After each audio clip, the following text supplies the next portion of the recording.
Praise the Lord. The best wishes to you and your family members in the name of God. దేవుని నామమునకు మహిమ కలుగును గాక. దేవుని నామం పేరిట మీకును మీ కుటుంబ సభ్యులందరికీ శుభాభివందనములు. ఈరోజు దేవుని వాగ్దానము, టుడే గాడ్స్ ప్రామిస్. శక్తిహీనులకు బలాభివృద్ధి కలుగు చేయువాడు ఆయనే. యెషయా గ్రంథం 40వ అధ్యాయం 29వ వచనం.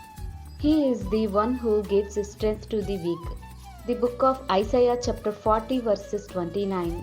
క్రీస్తునందున్న ప్రియ సహోదరి సహోదరులారా, ఈ ఉదయకాల సమయంలోనూ ప్రభువు యేసుక్రీస్తు వారు మనతో తెలియచేస్తున్న మాట, తన జీవపు మాటతో దేవుడు మనందరితో మాట్లాడుతున్నాడు. చూడండి, కృంగిన వారిని, బాధలలోను వేదనలోను ఎవరైతే ఈ ఉదయకాల సమయంలో బాధపడుతున్నారో అటువంటి వారికి దేవుడు ఈ ఉదయకాల సమయంలో తన జీవ వాక్కు ద్వారా ప్రతి ఒక్కరి జీవితాలలో వెలుగులతో నింపాలని, ప్రతి సమస్యల నుంచి విడిపించాలని ఈ ఉదయకాల సమయంలో మాట్లాడుతున్నాడు.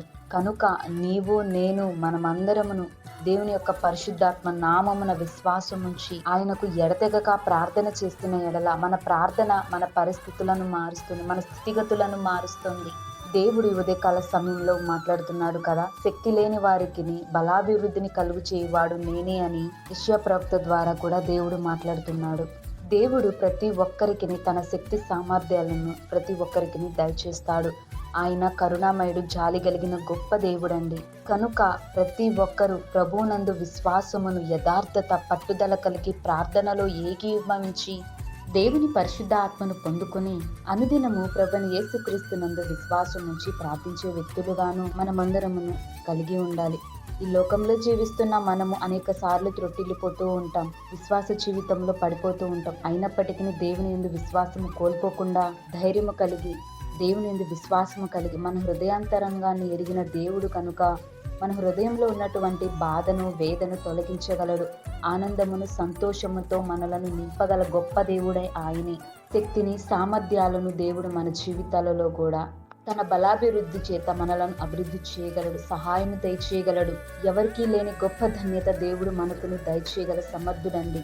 కనుక నీవు నేను మనమందరమును ప్రభువుని యేసుక్రీస్తునందు నిజముగా పట్టుదల కలిగి దేవుని యొక్క బలాభివృద్ధిని మనమందరమును పొందుకొని ఉండుముగాక. ప్రార్థన. మహాపరిశుద్ధుడా, జీవగల తండ్రి, నీకు వందనములు, స్తోత్రములు ప్రభువా. ఈ ఉదయకాల సమయంలో తండ్రి, ఎందరైతే వాక్యం విన్నారో వారందరి జీవితాలలో ఈ వాక్యమును నెరవేర్చండి. ఎవరైతే వారి హృదయాలలో కలవరమును, బాధ, వేదన, ఎందరైతే దిగులు చెందుతున్నారో ఈ ఉదయకాల సమయంలో వారి జీవితాలలో వెలుగుతో నింపండి ప్రభువా. వారికి ఉన్నటువంటి ఇరుకులు, ఇబ్బందులను తొలగించి వాటన్నిటిలో నుంచి విజయమును చేకూర్చి ఆనందమును, కుటుంబంలో శాంతి సమాధానాలతో నింపమని కోరుచున్నాను దేవా. బలము లేని వారికి బలమును దయచేయండి. ఈ వాక్కుతో ప్రతి ఒక్కరికి ఈ జీవపు మాటల ద్వారా ప్రతి ఒక్కరిని జీవింప చేయమని యేసయ్య అతి పరిశుద్ధ నామమున ప్రార్థిస్తున్నాను తండ్రి. ఆమేన్.